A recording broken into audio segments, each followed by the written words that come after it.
नमस्कार दोस्तों, बहुत बहुत स्वागत है आप सभी का द देव आईएएस अकेडमी में। इस लेक्चर में हम कंटिन्यू करेंगे जो हमारी सीरीज चल रही है। इसका नाम है राजनीतिक तंत्र से संबंधित एमसीक्यू। ये इसका पार्ट 7 है, पार्ट 7 है इसका। पिछले 25 वर्षों के प्रश्नों का अवलोकन यहाँ पे हो रहा है और ये 1995 से लेकर 2019 तक के प्रश्न पत्र में आए हुए ये प्रश्न है यहाँ पे।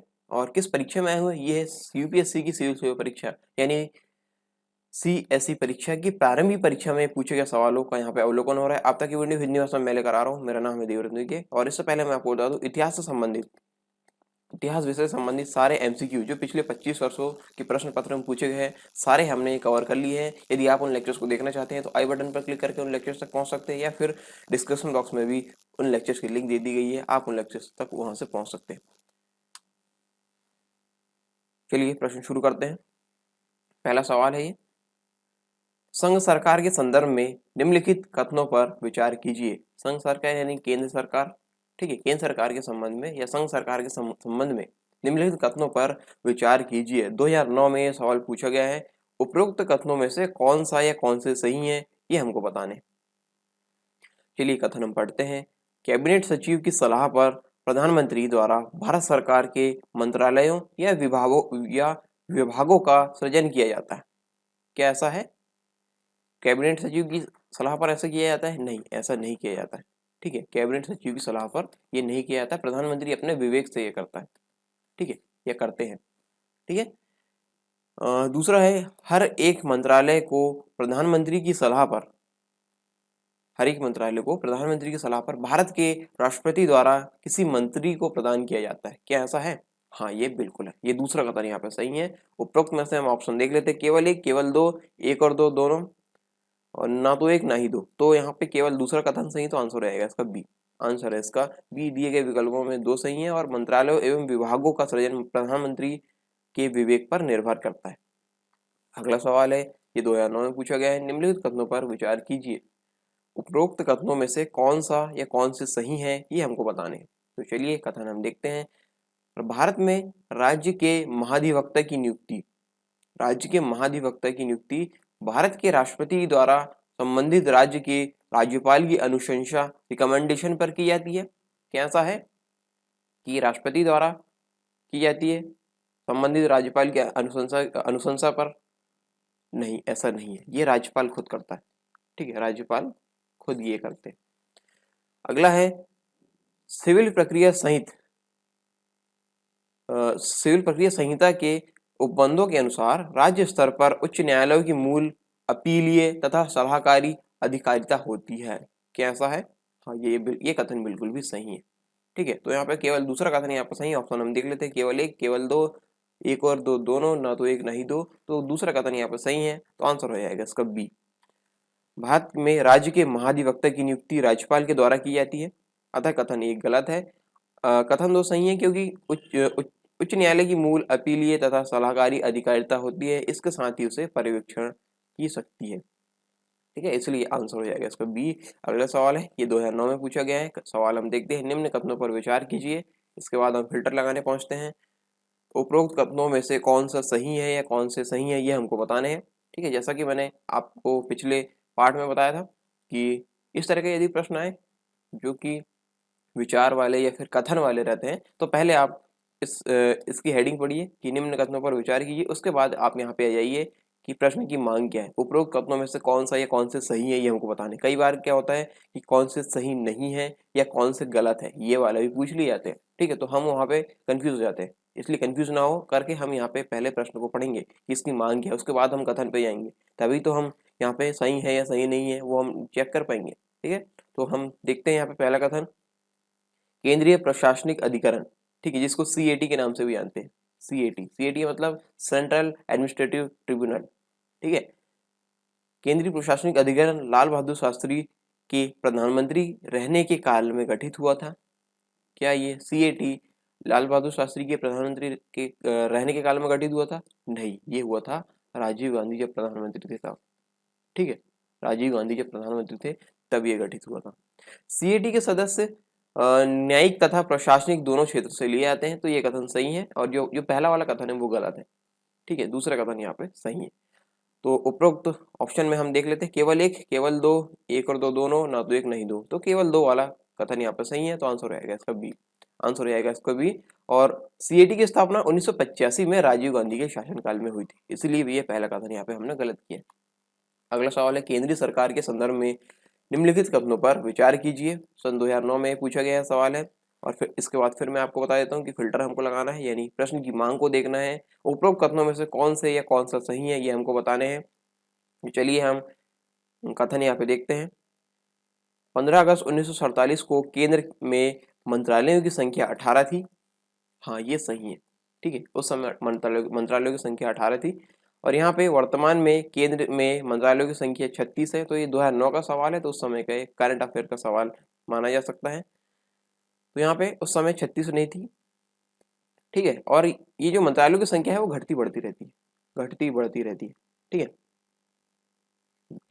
ये कार्य के आधार पे या फिर मांग के आधार पे ये इसकी संख्या घटती बढ़ती रहती है। तो यहाँ पे जो दूसरा कथन है वो गलत है, ठीक है। कथन केवल एक सही है। तो ऑप्शन हम देख लेते हैं, केवल एक, केवल दो, एक और दो दोनों, ना तो एक ना ही दो। तो केवल एक इसका उत्तर है, ठीक है, केवल एक, यानी आंसर हो जाएगा इसका ए। केंद्र में मंत्रालयों की संख्या निश्चित नहीं है, यह कार्य के प्रकार, मात्रा, महत्व के आधार पर बदलती रहती है, जैसा कि मैंने अभी आपको इस स्लाइड में बताया था। अगला सवाल है, भारत में जिला स्तर पर उपभोक्ता विवाद निवारण के संदर्भ में निम्नलिखित में से कौन सा एक कथन सही नहीं है। ये देखिए यहाँ पे अभी तक सही सही पूछ रहा था, अब सही नहीं है, नहीं वाला प्रश्न आ गया, ठीक है। तो यहाँ पे हमको सही नहीं है ये ढूंढना है, किसके संदर्भ में, उपभोक्ता विवाद निवारण के संबंध में, ठीक है। सन 2010 में सवाल पूछा गया है। चलिए हम ऑप्शन देखते हैं। राज्य सरकार यदि उपयुक्त समझे तो वह जिले में एक से अधिक जिला फोरम स्थापित कर सकती है। क्या ऐसा है? हाँ ऐसा कर सकती है, ठीक है। एरिया बड़ा होने पे, जनसंख्या ज्यादा होने पे ऐसा किया जा सकता है कि मान लो इस वाले एरिया में है एक इस वाले एरिया में यहाँ पे एक फोरम है, और इस वाले एरिया में यदि डालना है, जनसंख्या के अनुसार यहाँ पे ज्यादा हो रही है, मतलब जनसंख्या ज्यादा हो रही है, उसके मांग के अनुसार यदि हम यहाँ पे डालना चाहें तो हम नहीं, मतलब जो उपभोक्ता विवाद निवारण है वो यदि यहाँ पे डालना चाहे तो वहां पर डाल सकते हैं, ठीक है। तो ऐसा हो सकता है, ठीक है, एक से अधिक जिला फोरम स्थापित कर सकती है, तो ऐसा है, ये कथन सही है, बिल्कुल भी सही है। अगला हम देखते हैं, जिला फोरम की कोई एक सदस्य महिला होनी चाहिए, तो ऐसा है, क्या ऐसा है? बिल्कुल है, ये भी कथन सही है, ठीक है। तीसरा कथन हम देखते हैं, जिला फोरम उन्हीं शिकायतों की सुनवाई करता है जिनमें माल या सेवाओं का कुल मूल्य 50 लाख से अधिक नहीं होता है। तो यहाँ पे देखिए, यहाँ पे 50 लाख रुपए नहीं है, ये है 20 लाख, ठीक है, ये 20 लाख होते हैं, 20 लाख से अधिक ना हो, तो ये कथन यहाँ पे गलत हो जाता है, और ये उसका उत्तर भी होगा, ठीक है, क्योंकि हमको सही नहीं वाला चूज करना है, तो आंसर हो जाएगा इसका सी। तो यहाँ पे चौथा भी हम देख लेते, उपभोक्ताओं के हितों का सामान्य प्रतिनिधित्व करते हुए राज्य सरकार जिला फोरम में सम्मुख बेचे हुए माल या दी गई वस्तुओं के संबंध में शिकायत दर्ज कर सकती है। तो ये कथन भी सही है, सिर्फ सी वाला गलत है, ठीक है। तो आंसर हो जाएगा इसका सी। जिला फोरम 20 लाख के उत्पाद या सेवाओं से संबंधित मामलों पर सुनवाई करता है। अगला सवाल हम देखते हैं, 2011 में पूछा गया है, यदि वार्षिक संघीय बजट लोकसभा द्वारा पारित नहीं होता है तो क्या होगा। ऑप्शन हम देखते हैं, बजट में संशोधन कर यह दोबारा पेश किया जाता है, सुझाव हेतु बजट राज्यसभा को भेज दिया जाता है, संघीय वित्त मंत्री से त्यागपत्र देने के लिए कहा जाता है, या प्रधानमंत्री अपनी मंत्रिपरिषद का त्यागपत्र पेश करता है। तो यदि वार्षिक संघीय बजट लोकसभा द्वारा पारित नहीं होता है तो यहाँ पे प्रधानमंत्री अपनी मंत्रिपरिषद का त्यागपत्र पेश कर देता है, आंसर है इसका डी, आंसर है इसका डी। यदि वार्षिक संघीय बजट लोकसभा द्वारा पारित नहीं होता है तो अविश्वास प्रस्ताव पारित करने की स्थिति बन जाती है। ऐसी स्थिति में सरकार अपने मंत्रिपरिषद के त्यागपत्र के प्रस्ताव को पेश करती है, ठीक है, आंसर है इसका डी। अगला सवाल है, भारत की संचित निधि से निधि निकालने के लिए निम्न में से किसका अनुमोदन अनिवार्य है। 2011 में यह सवाल पूछा गया है, भारत के राष्ट्रपति, भारत की संसद, भारत के प्रधानमंत्री, संघीय वित्त मंत्री। तो भारत की संचित निधि से निधि निकालने के लिए इसमें भारत की संसद का अनुमोदन होना अनिवार्य है, आंसर है इसका बी, आंसर है बी। भारत की संचित निधि से धनराशि विधि के अनुसार ही व्यय की जा सकती है, धनराशि जो है विधि के अनुसार व्यय की जा सकती है, जिसके लिए संसद की मंजूरी आवश्यक है। अगला सवाल है, भारतीय संसद में स्थगन, ठीक है, स्थगन प्रस्ताव लाने का उद्देश्य क्या है। सन 2012 में सवाल पूछा गया है। स्थगन प्रस्ताव लाने का उद्देश्य सार्वजनिक महत्व के निश्चित अत्यावश्यक मुद्दे पर बहस करने हेतु क्या इसके लिए ये लाया जाता है।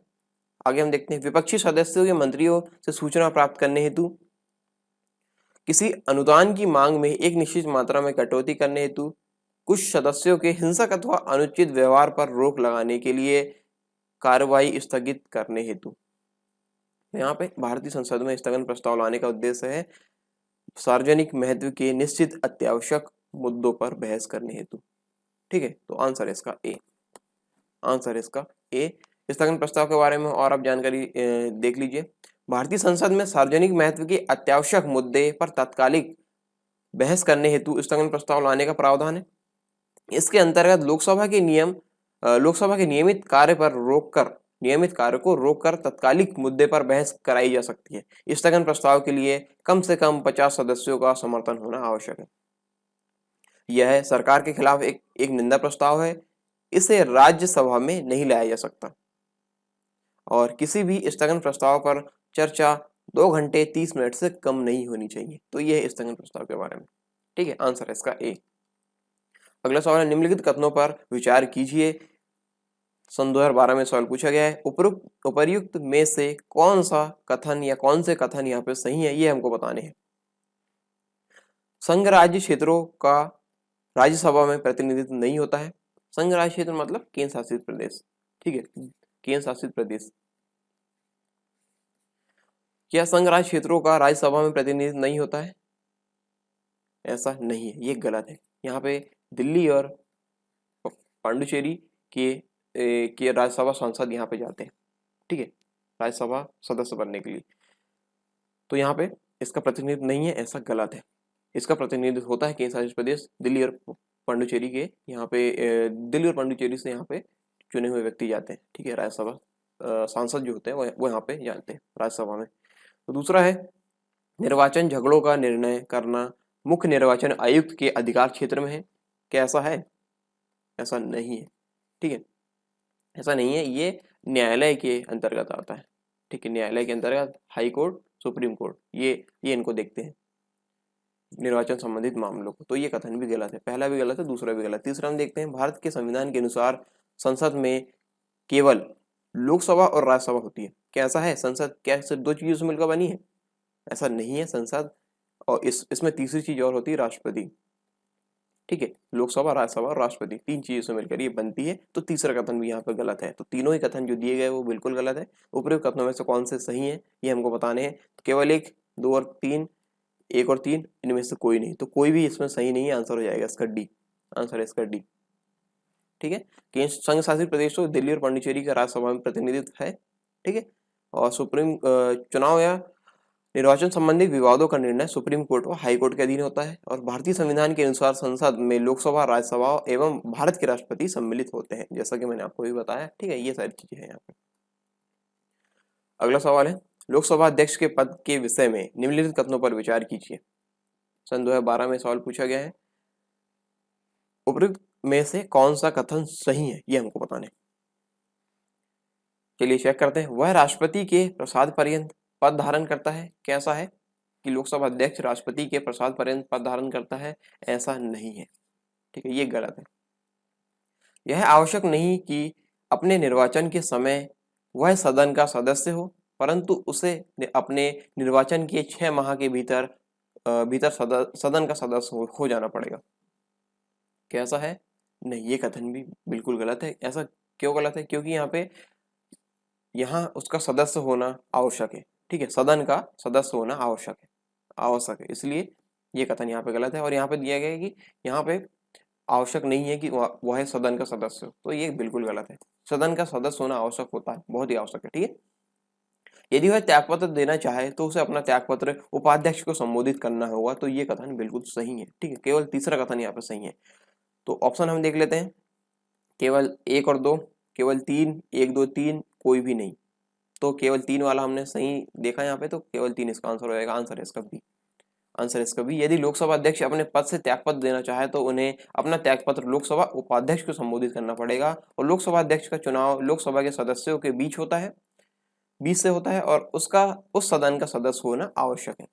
और अध्यक्ष की नियुक्ति लोकसभा द्वारा की जाती है। वह अध्यक्ष के रूप में शपथ नहीं लेता, अतः वह राष्ट्रपति के प्रसाद पर्यंत पद धारण नहीं करता है। ठीक है, इसलिए आंसर हो जाएगा इसका, केवल 3 वाला सही है, आंसर हो जाएगा इसका बी। तो ये थे यहाँ पे 10 प्रश्न। आई होप आपको समझ में आए होंगे। कैसे लगे आपको ये प्रश्न और कैसा रहा वीडियो, अपनी प्रतिक्रिया कमेंट बॉक्स में कमेंट करके जरूर बताएं। मिलते हैं नेक्स्ट वीडियो में, तब तक के लिए जय हिंद।